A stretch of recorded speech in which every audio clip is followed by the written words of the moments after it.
Hello, എൻ്റെ തട്ടിക്കൂട്ട് cooker biryani ഉണ്ടല്ലോ. ഞാൻ ആദ്യം തന്നെ പറയുകയാണ്, എൻ്റെ ഒരു കയ്യിൽ ഫോണും മറ്റു കയ്യിലാണ് ഞാൻ പാചകം ചെയ്യുന്നത്. അപ്പോൾ അതിൻ്റേതായിട്ടുള്ള ഒരു പ്രശ്നങ്ങളൊക്കെ ഉണ്ടാവും കേട്ടോ ഈ വീഡിയോയ്ക്ക്. അപ്പോൾ ആദ്യം തന്നെ കുറച്ച് നെയ്യ് ഒഴിച്ചു കൊടുത്തിട്ടുണ്ടായിരുന്നു, ഓയിലും ഒഴിച്ചു കൊടുത്തിട്ടുണ്ടായിരുന്നു. അതിൻ്റെ കൂടെ സവാള ഇട്ടിട്ട് കുറച്ച് ഇഞ്ചി വെളുത്തുള്ളി പേസ്റ്റ് ഇട്ട് കൊടുത്തിട്ടുണ്ടായിരുന്നു. ചതച്ചതുപോലെയാണ് ഇട്ട് കൊടുത്തത്. അത് കഴിഞ്ഞിട്ട് തക്കാളി ഇട്ട് ക്യാരറ്റും പച്ചമുളകും ഇട്ട് കൊടുത്തിട്ടുണ്ടായിരുന്നു. പച്ചമുളക് അതുപോലെ തന്നെ ഇട്ട് കൊടുത്തിട്ടുണ്ടായിരുന്നു. എന്നിട്ട് ചിക്കൻ ഇട്ട് കുറച്ച് ഉപ്പൊക്കെ വെതറിയിട്ട് മഞ്ഞൾപ്പൊടി, ഗരം മസാല, മുളക് പൊടി ഇതെല്ലാം കൂടെ ഇട്ട് നമ്മുടെ ആവശ്യാനുസരണം മതി. അപ്പോഴാണ് എൻ്റെ ക്യാമറമാൻ വന്നതും എനിക്ക് സഹായിച്ചിരുന്നത് കേട്ടോ. അപ്പോൾ ഞാൻ കുറച്ച് അതൊന്ന് ഇളക്കിയതിന് ശേഷം അരി ഇട്ടിട്ടുണ്ടായിരുന്നു. അരിയിൽ കൂടെ ഉപ്പും കൂടെ നോക്കി ഇട്ടിട്ടുണ്ടായിരുന്നു. ഉപ്പും അതുപോലെ തന്നെ നാരങ്ങ നീരും കൂടെ ഒഴിച്ചു കൊടുത്തിട്ടുണ്ടായിരുന്നു. പിന്നെ കുറച്ച് ചൂടുവെള്ളം ഒഴിച്ചു, അത് നനഞ്ഞ് നിൽക്കുന്ന രീതിയിൽ ചൂടുവെള്ളം ഒഴിച്ചു കൊടുത്തിട്ടുണ്ടായിരുന്നു.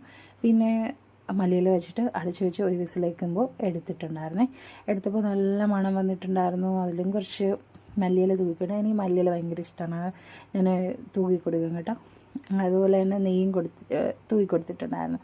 എന്നിട്ട് ഞങ്ങളിങ്ങനെ കുഴച്ച് വരിയിട്ടാണ് എടുക്കുന്നത്. കാണാൻ ഭംഗിയൊന്നും ഇല്ലെങ്കിലും കഴിക്കാൻ ഭയങ്കര ടേസ്റ്റാണ്. ഓവർ മസാലയോ കാര്യങ്ങളോ ഒന്നും ഇല്ലാതെ നമുക്ക് വീട്ടിൽ സിമ്പിളായിട്ട് ഉണ്ടാക്കി കഴിക്കാൻ പറ്റുന്നൊരു സാധനമാണ് കേട്ടോ.